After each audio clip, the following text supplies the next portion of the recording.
কখনো কখনো জীবন আমাদের এতটাই ভেঙে দেয় যে আমরা নিজেকেই ভুলে যাই। কিন্তু শ্রীকৃষ্ণ বলেছেন, যেদিন তুমি নিজের মনকে শক্ত করতে শিখবে, সেদিন পৃথিবীর কোনো কষ্টই তোমাকে হারাতে পারবে না। জীবনে দুঃখ আসবে, মানুষ তোমাকে ভুল বুঝবে, অনেকে তোমার হাত ছেড়ে চলে যাবে।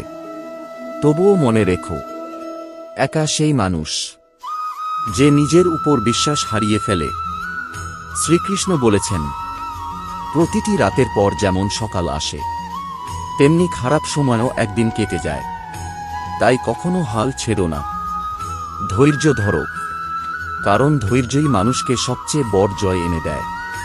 কাউকে অতিরিক্ত আশা করো না, কারণ আশা যত বেশি হয়, কষ্ট তত বেশি হয়।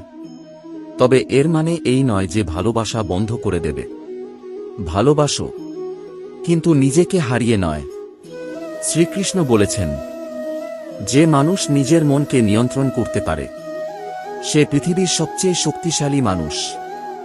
মানুষের কথায় নিজেকে দুর্বল করো না, কারণ মানুষ তো ভগবানের মধ্যেও ভুল খুঁজে পায়। আজ যদি তোমার কাছে কিছু না থাকে, তাহলে দুঃখ পেও না, কারণ খালি হাতই মানুষকে পরিশ্রম করতে শেখায়। আর মনে রেখো, সময়কে দেখা যায় না, কিন্তু সময় অনেক কিছু দেখিয়ে দেয়।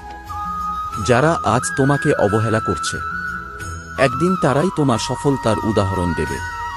তাই নিজের লক্ষ্য ঠিক রাখো, চুপচাপ পরিশ্রম করে যাও, আর নিজেকে এতটাই শক্ত বানাও যাতে কারো সহারার প্রয়োজন না হয়।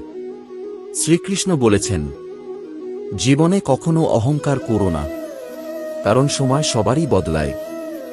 যদি তোমার মন পরিষ্কার হয় আর কাজ সৎ হয়, তাহলে দেরি হলেও সফলতা অবশ্যই আসবে। তাই সবসময় হাসিখুশি থাকো, ধৈর্য রাখো, আর ভগবানের উপর বিশ্বাস রাখো, কারণ শ্রীকৃষ্ণ বলেছেন, যে আমার উপর বিশ্বাস রাখে, আমি কখনো তার হাত ছেড়ে দিই না। রাধে রাধে।